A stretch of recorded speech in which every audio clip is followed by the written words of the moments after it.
दोस्तों आज का वीडियो हमारा ये सेकंड पार्ट है EBIT EPS एनालिसिस का। फर्स्ट पार्ट में हमने बेसिक कॉन्सेप्ट क्लियर किया। सेकंड पार्ट में आइए क्वेश्चन से स्टार्ट करते हैं।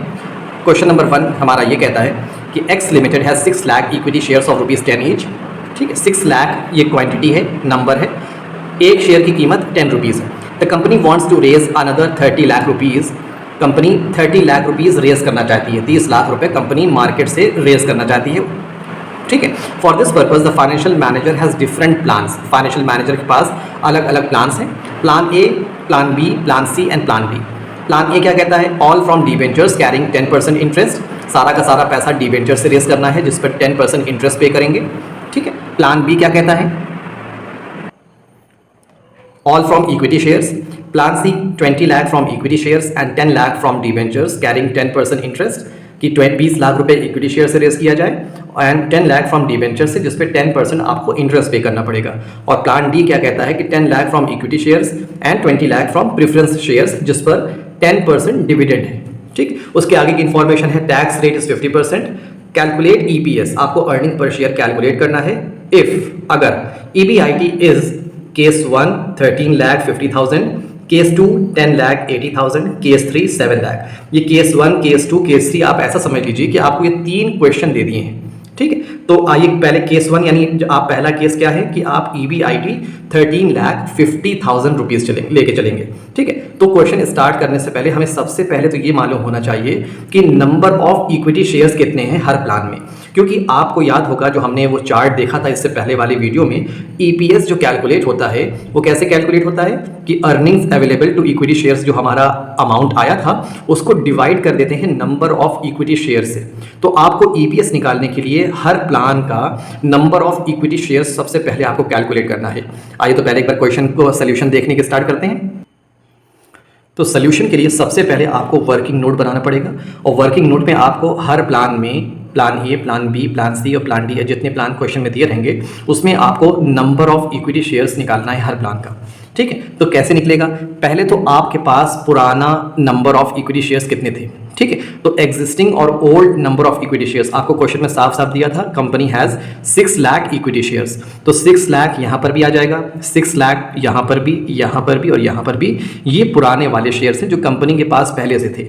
ठीक है, देखिए अगर हम एक एग्जाम्पल से आपको समझाएं, अगर आपने 3 लोगों से कर्ज लिया है, लोन लिया है। ठीक है, तो 3 लोग आपकी लिस्ट में मौजूद हैं कि 3 लोग को आपको पैसा वापस करना है। अगर आपने 2 लोगों से और कर्ज ले लिया तो अब टोटल कितने लोग हो गए आपकी लिस्ट में जिनको पैसा वापस करना है? 5 हो गए ना, यानी पुराने में नए ऐड हो गए।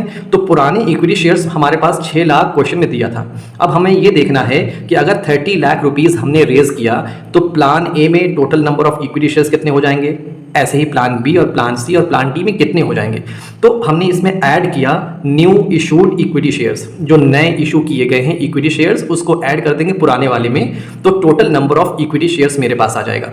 प्लान ए में बिल्कुल नील है, 0 है, नया वाला। क्यों? क्योंकि आपने क्वेश्चन देखा होगा और अगर नहीं देखा तो वीडियो को रिवाइंड करके देखिए, बैक जाके देखिए कि प्लान ए की बात चल कर रहे हैं अभी हम। प्लान ए में कंपनी ये कह रही थी कि सारा का सारा पैसा डिबेंचर से रेज कर लो। अगर आपने पैसा डिबेंचर से रेज किया है तो इक्विटी शेयर्स की में कोई चेंज नहीं आएगा। इक्विटी शेयर्स में चेंज तभी आएगा जब आपने पैसा इक्विटी शेयर्स के थ्रू रेज किया हो। तो पहले प्लान में इक्विटी शेयर से पैसा रेज ही नहीं कर रहे हैं, इसलिए पहले प्लान में क्या होगा, इक्विटी शेयर्स नए वाले नील होंगे, सिर्फ पुराने ही होंगे। इन दोनों को ऐड करने पे प्लान ए का total number of equity shares कितना आ जाएगा? 6 लाख। ठीक है, आइए प्लान बी में पुराना तो 6 लाख था ही, नए कितने हो रहे हैं? प्लान बी ये कह रहा था कि जो 30 लाख रुपए रेज करने हैं उन सारे को, सारा का सारा 30 लाख रुपए इक्विटी शेयर से रेज कर लीजिए। तो यहाँ पे इक्विटी शेयर्स कितने थे, कितने कितने पैसा रेज करना है? 30 लाख। एक शेयर की कीमत कितनी है? 10 रुपए। तो कितने number of equity shares issue करने पड़ेंगे? 30 लाख डिवाइडेड बाई 10, 30 लाख रुपए डिवाइडेड बाई 10, तो नंबर ऑफ इक्विटी शेयर्स हमारे नए कितने हो जाएंगे? 3 लाख। ठीक है, अगर आपको इक्विटी शेयर्स की कीमत 20 रुपए दी होती तो आप 30 लाख डिवाइडेड बाई 20, क्योंकि क्वेश्चन में दिया हुआ है कि इक्विटी शेयर्स ऑफ ₹10 ईच, तो जितना क्वेश्चन में दिया रहेगा जिस प्राइस का, उस प्राइस से आप डिवाइड कर देंगे तो नंबर ऑफ इक्विटी शेयर्स आ जाएगा। तो प्लान बी सारा का सारा पैसा जब इक्विटी शेयर से रेज करेंगे तो नया वाला इक्विटी शेयर्स 3 लाख आ जाएगा, पुराना 6 लाख था, total number of equity shares 9 lakh rupees हो जाएंगे। प्लान सी में देखिए, प्लान सी में ये कह रहा था कि 20 lakh from equity shares and 10 lakh from debentures. तो जो पैसा डिबेंचर से रेज करेंगे उससे नंबर ऑफ इक्विटी शेयर्स में कोई फर्क नहीं पड़ेगा, लेकिन 20 लाख रुपए आपने इक्विटी शेयर से रेस कर रहे हैं ना, तो 20 लाख जब आप रेस करेंगे तो कितने number of equity shares raise करने पड़ेंगे 10 रुपए वाले? आपको 2 लाख इक्विटी शेयर्स रेस करने पड़ेंगे। कैसे आया 2 लाख रुपए, सॉरी 2 लाख कैसे ये आया? 20 लाख रुपीज़ रेस करना है, 20 लाख लिखिए, डिवाइडेड बाय कितने रुपए का एक शेयर है? 10 रुपए का है ना, क्वेश्चन में दिया हुआ है कि 10 रुपए का एक शेयर है, तो 20 लाख डिवाइडेड बाय 10, 2 लाख रुपए, 2 lakh number of equity shares हो जाएंगे नए वाले, पुराने 6 लाख, नए 2 लाख, ये 8 लाख हो जाएंगे total number of equity shares in plan C. ऐसे ही प्लान डी में वहाँ पे क्या करा, 10 lakh from equity shares and 20 lakh from preference shares. तो प्रेफरेंस शेयर्स को इशू करने की वजह से नंबर ऑफ इक्विटी शेयर्स में कोई फर्क नहीं पड़ेगा, लेकिन 10 लाख रुपीज़ हमने इक्विटी शेयर से रेस किया है, तो उसकी वजह से 1 लाख नए इक्विटी शेयर्स इशू हो जाएंगे। कैसे? 10 लाख रुपीज़ डिवाइडेड बाय 10, तो 1 लाख नए हो जाएंगे, 6 लाख पुराने थे, दोनों को ऐड कर देंगे तो 7 lakh number of equity shares हो जाएंगे प्लान डी में। तो सबसे पहले आपको नंबर ऑफ इक्विटी शेयर्स अगर आपने निकाल लिया सारे प्लान में, उसके बाद तो क्वेश्चन बहुत ही सिंपल है, ठीक है। अगर लेवरेज एनालिसिस किया है तो आपके लिए इस क्वेश्चन करना में कोई मुश्किल होगा ही नहीं। आइए अब मेन सोल्यूशन देखते हैं। ये तो वर्किंग नोट था आपका, जो आप पहले ही निकालेंगे कि हर प्लान में नंबर ऑफ इक्विटी शेयर्स कितने होंगे। आइए एक बार सोल्यूशन पे अब देखते हैं। सोल्यूशन के लिए आपको वो प्रॉफिटेबिलिटी स्टेटमेंट बनाना पड़ेगा, जैसे हमने इससे पहले आपको दिखाया था, आपको पूरा दिख रहा होगा, ठीक है।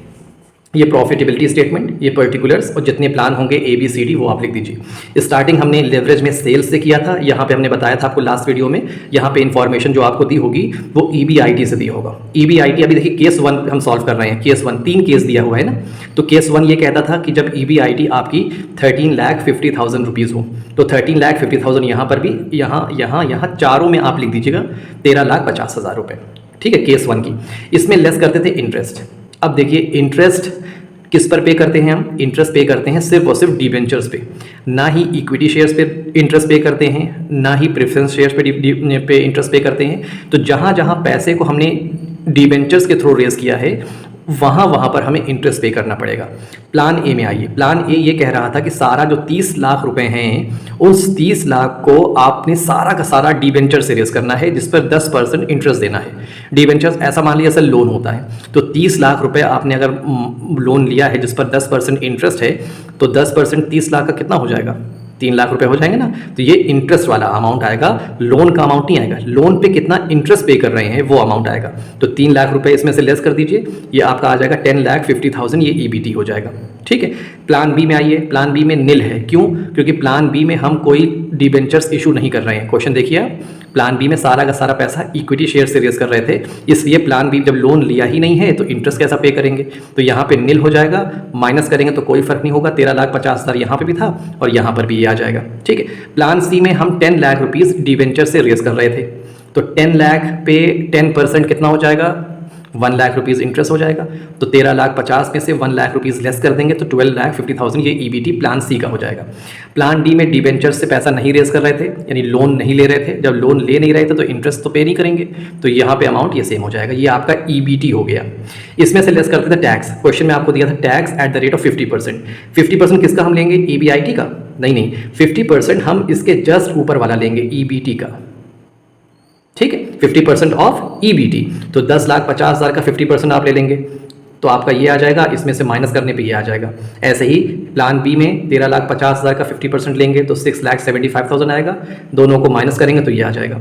यहाँ पर 12,50,000 का 50% करेंगे तो ये आ जाएगा, माइनस करने पे ये आ जाएगा। और ऐसे ही यहाँ पर 50% इसका ये आएगा और माइनस करने पे ये आ जाएगा। ये आपका EAT आया है, अर्निंग आफ्टर टैक्स, ठीक है। इसमें हम लेस करते थे प्रेफरेंस डिविडेंड। प्रेफरेंस डिविडेंड वहाँ पे करते हैं, उसको पे करेंगे जब पैसा हमने प्रेफरेंस शेयर्स के जरिए से रेज किया है। प्लान ए में पैसा प्रेफरेंस शेयर से रेज नहीं किया है, निल हो जाएगा। प्लान बी में प्रेफरेंस शेयर से पैसा नहीं रेज किया था तो यहाँ पर भी निल हो जाएगा। प्लान सी में हमने प्रेफरेंस शेयर का नाम नहीं आया था, क्वेश्चन में देखिए, तो यहाँ पर भी निल आ जाएगा। प्लान डी में प्रेफरेंस शेयर का नाम आया था। क्या कह रहा था प्लान डी? कि 10 लाख इक्विटी से 20 लाख प्रेफरेंस शेयर से, ठीक है। तो 10 लाख वाले को हटाइए, हमें उससे फर्क नहीं पड़ेगा। यहाँ पे हमें प्रेफरेंस डिविडेंड की बात हो रही है, तो प्रेफरेंस शेयर से कितना रेज कर रहे थे? 20 लाख रुपीज़, जिसपे डिविडेंड था 10%, ठीक है। तो 10% ऑफ 20 लाख, 20 लाख का 10% कितना हो जाएगा? कैलकुलेट करिए, 20 लाख का 10% हो जाएगा 2 लाख रुपए। 2 लाख रुपए ये प्रेफरेंस डिविडेंड होगा, इसको लेस कर देंगे तो 4,75,000। यहाँ यहाँ यहाँ अमाउंट ज़ीरो है, निल है, तो वही वाला अमाउंट आप माइनस करके लिख देंगे। ये आपका आ गया earnings available to equity share holders. ठीक है, इसको डिवाइड करेंगे नंबर ऑफ इक्विटी शेयर से। नंबर ऑफ इक्विटी शेयर्स आपने वर्किंग नोट में निकाला है। प्लान ए में नंबर ऑफ वर्किंग शेयर्स कितने थे? 6 लाख, प्लान बी में 9 लाख, प्लान सी में 8 लाख, प्लान डी में 7 लाख। इसको डिवाइड करेंगे इससे, 5,25,000 डिवाइडेड बाई 6 लाख कितना आ जाएगा? 0.875। 6,75,000 डिवाइडेड बाई 9 लाख 0.750 आ जाएगा। 6,25,000 डिवाइडेड बाई 8 लाख 0.781 आ जाएगा, और 4,75,000 डिवाइडेड बाई 7 लाख ये 0.678 आ जाएगा। ठीक है, अब हमें करना क्या है? हमें कौन सा प्रोजेक्ट चूज करेंगे, कौन सा प्लान चूज करेंगे? उसके लिए क्या होता है, जिसका ईपीएस सबसे ज़्यादा हो। ठीक है, अब देखिए किसका ईपीएस सबसे ज़्यादा है, कौन से प्लान का? देखिए सबसे ज़्यादा आपको ईपीएस प्लान ए में नज़र आ जाएगा, 0.875। ठीक है, ये वाला भी उससे छोटा है, ये और ये। तो जो प्लान ए है ना, तो प्लान ए को आप चूज कर लेंगे, यानी 30 लाख रुपए। प्लान ए क्या कह रहा था कि सारा का सारा पैसा आप डिबेंचर से रेज करो। अगर आपने सारा का सारा पैसा डिबेंचर से रेज किया है तो सबसे ज़्यादा आपके पास आपका ईपीएस सबसे हाईएस्ट उस केस में होगा। तो in case 1 financial manager should choose plan A. क्यों? As plan A has highest EPS. आप ऐसे लिख देंगे कि केस 1 में, क्योंकि केस 1 हमारे क्वेश्चन में कहा था कि ईबीआईटी अगर इतना हो तो क्या होगा, तो केस 1 में फाइनेंशियल मैनेजर प्लान ए को चूज करेगा। ठीक है, तो बस यहाँ पे सोल्यूशन खत्म हो गया हमारा। अगर केस 2 और 3 नहीं होता तो क्वेश्चन हमारा यहाँ पे सोल्यूशन ओवर हो जाता। लेकिन केस 2 और केस 3 भी आइए चल के आगे देखते हैं। केस 2 में देखिए नंबर ऑफ इक्विटी शेयर्स में कोई फर्क नहीं पड़ेगा, क्योंकि इन्फॉर्मेशन हमारी सेम है। सिर्फ फर्क क्या पड़ेगा आपको, जहां जहां इससे पहले वाले केस में ईबीआईटी 13,50,000 लिखा था, अब उन सारे प्लान में अब ईबीआईटी क्या करना है आपको? 10,80,000 लिखना है, जो क्वेश्चन में दिया हुआ है। केस 2 में इफ ईबीआईटी इज 10,80,000, तो यहाँ पर भी लिख दीजिए, यहाँ पर भी, यहाँ पर भी, यहाँ पर भी, सब सिर्फ आपको ये चेंज करना है। जब ये चेंज करेंगे देखिए इंटरेस्ट वही वाला होगा, क्योंकि देखिए आप सोचिए अगर प्रॉफिट, ये एक ईबीआईटी प्रॉफिट होती है, इसको ऑपरेटिंग प्रॉफिट बोलते हैं। आपने एक लोन लिया बैंक से, मान लीजिए, ठीक है, बैंक से लोन लिया, तो अगर प्रॉफिट आपको बिजनेस में होगा तब भी आपको इंटरेस्ट पे करना होगा ना, और अगर प्रॉफिट नहीं हुआ, लॉस हो गया, तो क्या इंटरेस्ट पे नहीं करना पड़ेगा? नहीं, इंटरेस्ट तो तभी पे करना पड़ेगा। तो इंटरेस्ट तो चाहे प्रॉफिट ज़्यादा हो या कम हो, चाहे लॉस हो, इंटरेस्ट पे करना ही पड़ेगा। ठीक है, तो वही वाला अमाउंट इंटरेस्ट का, क्योंकि सारा का सारा पैसा डिबेंचर से रेस करेंगे 30 लाख रुपए, तो उस पर 10% इंटरेस्ट देना पड़ेगा। 30 लाख का 10% 3 लाख। यहाँ पर कोई फर्क नहीं पड़ेगा, क्योंकि हमने सेकंड प्लान में डिबेंचर्स लिए ही नहीं थे, डिबेंचर से पैसा रेस किया ही नहीं था, तो यहाँ पे निल हो जाएगा। थर्ड प्लान में सिर्फ 10 लाख रुपए डिबेंचर से रेस किए थे 10% पे, तो 10 लाख का 10% 1 लाख। और फोर्थ प्लान में भी डिबेंचर्स से हमने पैसा रेज नहीं किया था, इसलिए इंटरेस्ट नहीं होगा। माइनस करने पे आपको ईबीटी हो जाएगा, अर्निंग बिफोर टैक्स। इसमें से टैक्स लेस करेंगे, टैक्स जो होगा अब इस वाले फिगर का होगा, ठीक है, ईबीटी का होगा। तो इसमें यहाँ पे 7,80,000 का 50% ये आ जाएगा, 10,80,000 का 50% ये आ जाएगा, 9,80,000 का 50% ये आ जाएगा, और ऐसे ही इसका 50% ये आ जाएगा। माइनस करने पे आपको EAT आ जाएगा, अर्निंग आफ्टर टैक्स। माइनस कर लीजिएगा आप लोग। इसमें प्रेफरेंस डिविडेंड होता है, लेस करते हैं, तो अर्निंग आफ्टर टैक्स में प्रेफरेंस डिविडेंड जब लेस करते हैं तो वो आता है earnings available to equity share holders. ठीक है, तो देखिए पहले वाले में प्रेफरेंस शेयर्स इशू ही नहीं किया था प्लान ए में, तो इसलिए निल है। ना प्लान बी में इशू किया था, ना प्लान सी में किया था, इन तीनों में निल हो जाएगा। प्लान डी में देखिए सिर्फ 2 लाख रुपीज़ आया। कैसे आया? प्लान डी ये कह रहा था कि 10 लाख इक्विटी शेयर से रेस कर लो और 20 लाख प्रेफरेंस शेयर से रेस कर लो। तो प्रेफरेंस शेयर्स पे प्रेफरेंस डिविडेंड दिया जाता है। 20 लाख पे 10% आपको प्रेफरेंस डिविडेंड देना पड़ेगा। तो 20 लाख रुपए का अगर 10% आप निकालेंगे तो 20 लाख का 10% 2 लाख रुपए आ जाएंगे। इसको माइनस कर दीजिएगा, 3,40,000 आ जाएगा। ये आ जाएगा आपका earnings available to equity share holder. इसको डिवाइड करेंगे नंबर ऑफ इक्विटी शेयर से। पहले केस में वही था 6 लाख, वही चीज़ यहाँ पर भी रहेगी। 6 लाख, 9 लाख, 8 लाख, 7 लाख, इनको डिवाइड कर दीजिए। 3,90,000 डिवाइडेड बाई 6 लाख आपका 0.650 आ जाएगा। 5,40,000 divided by 9 lakh you will get 0.600। 4,90,000 divided by 8 lakh you will get 0.612। 3,40,000 divided by 7 lakh you will get 0.486। ठीक है, अब हमें ये देखना है कि इस केस में ईपीएस किसका सबसे ज़्यादा है। देख के बताइए, सबसे ज़्यादा ईपीएस आपको प्लान ए में नजर आएगा 0.650। ठीक है, तो इस केस में भी आप प्लान ए को प्रेफर करेंगे। क्या लिखेंगे आप लिखेंगे in case 2 the financial manager should opt या should choose for plan A as EPS is highest in plan A. Plan A में ईपीएस हाईएस्ट है, तो इसलिए प्लान ए को चूज करेंगे। तो क्वेश्चन आपको यहाँ पे क्लियर हुआ होगा। अगर देखें आप तो आपको करना क्या है, देखिए ईबीआईडी जो क्वेश्चन में दिया रहेगा वो लिख दीजिए।